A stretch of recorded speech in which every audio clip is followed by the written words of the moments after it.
أهلا بحضراتكم في تغطية حصرية حكون فيها معاكم أنا هناء أبو العز.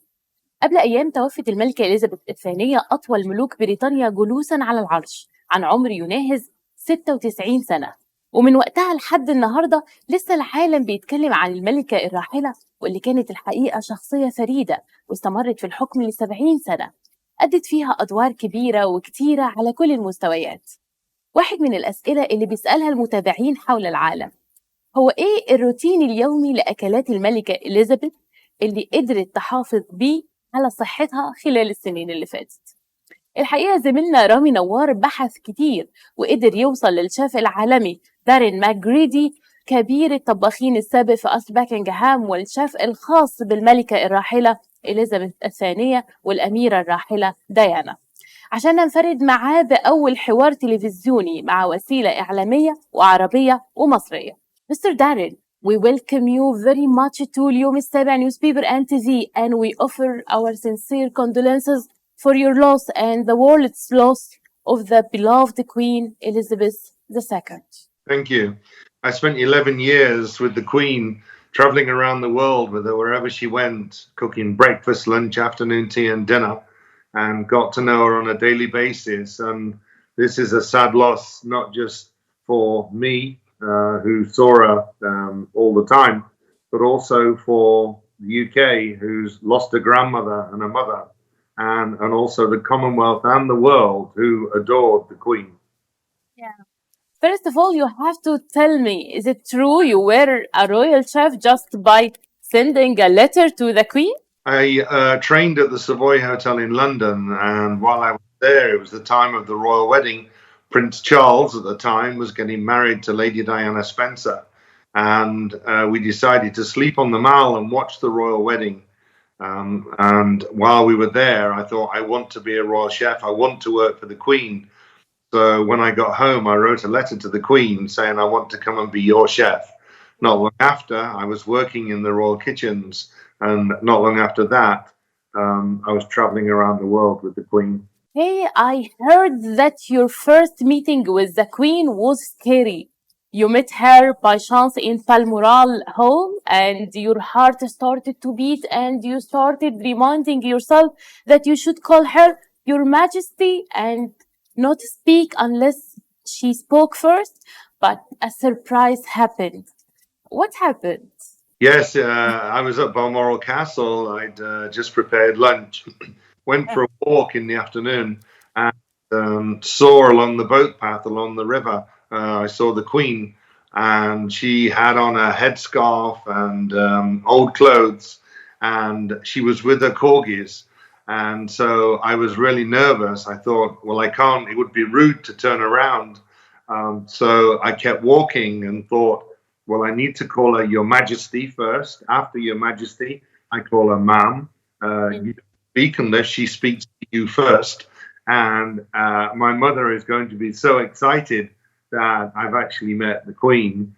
And as I got closer, the Queen's corgis saw me and started barking and then all ran towards me.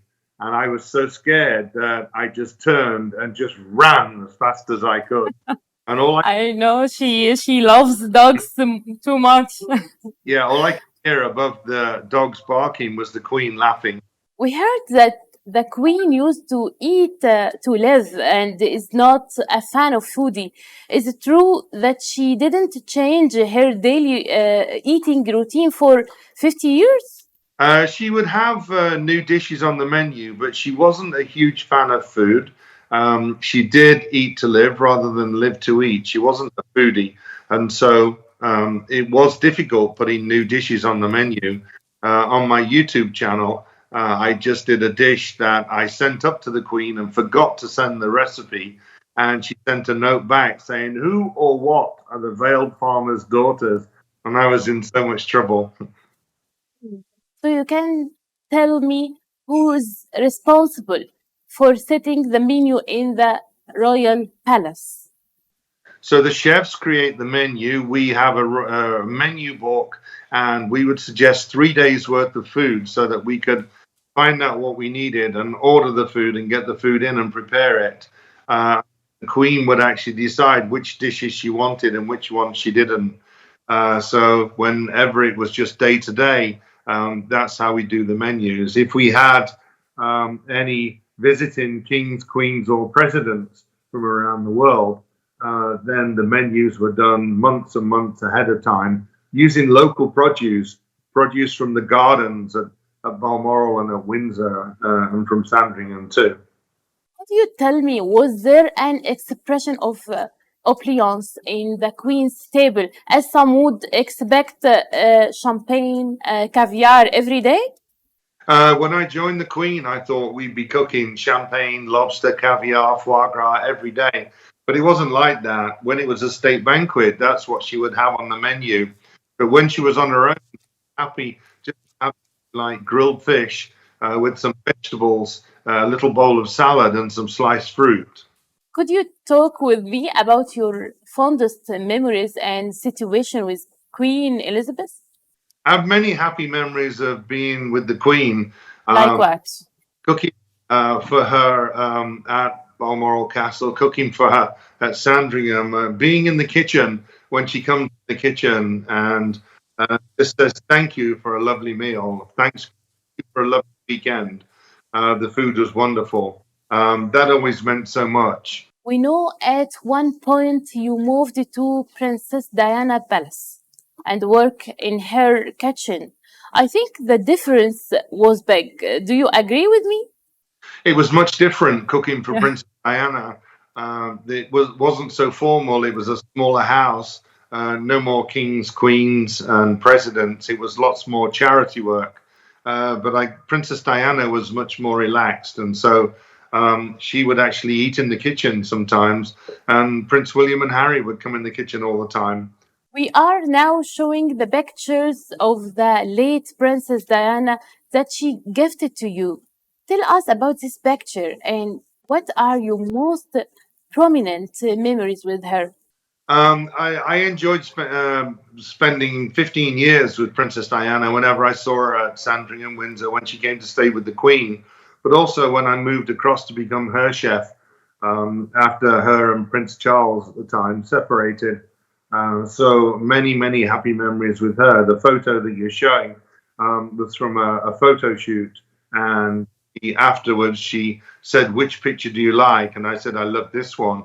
And so she had it put into a gilt frame and actually signed it for me. So that was one of my favorite photos. So, unfortunately, but I need to ask you, do you remember the day Princess Diana died? I do, absolutely, yes. I actually had the food for dinner with me, waiting for her to return that next day. And of course, this all brings back memories now, seeing all the flowers mounting up outside Windsor Castle, Balmoral, and Buckingham Palace. It just reminds me of how it was 25 years ago, just in August, of when we lost Princess Diana. I know you also cooked for 5 American presidents. Can you tell us about those presidents? Yes, I cooked for kings, queens, presidents, all from around the world, including President Reagan, Clinton, Ford, and both Presidents Bush. So it was a lot of pressure cooking at Buckingham Palace, but so much fun at the same time.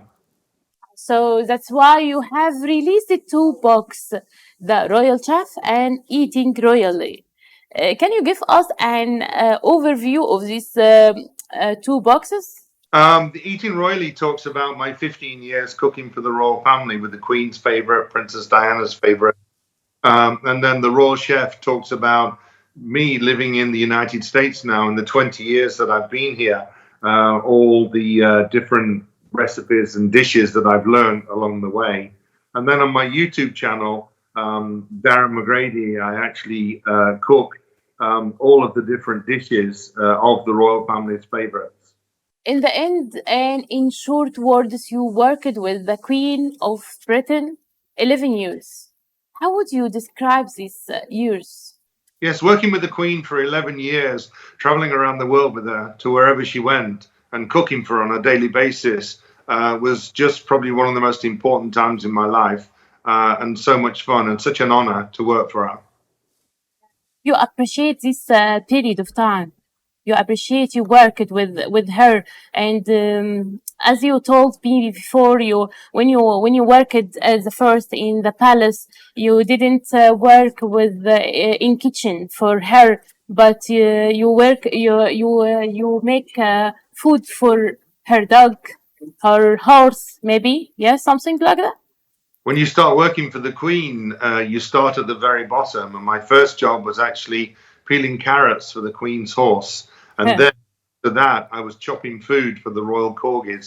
They had their own menu: lamb, chicken, beef, liver, and we had to do something different every day.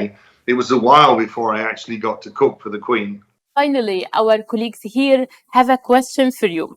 Have you visited Egypt before or plan to visit it in the future? I've never visited Egypt. I've cooked for people from Egypt that have come to stay with the Queen at the palace for state visits, but I've never been to Egypt. I would love to go to Egypt. Like who? I'm trying. I can't remember who I cooked for. I would have to check and find out and let you know. Presidents. Yes. You maybe Gamal Abdel Nasser, maybe. It was. I'd have to check and find out and look on my list and see who I cooked for at the time. So you have to know you are always welcome in Egypt anytime, and thank you for allowing this special interview. Absolutely. Thank you for having me. Thank you. مرة تانية متابعي تلفزيون اليوم السابع بنشكر الشيف الملكي دارين ماكريدي كبير الطباخين السابق في قصر باكنغهام، كان معانا في لقاء حصري على تلفزيون اليوم السابع.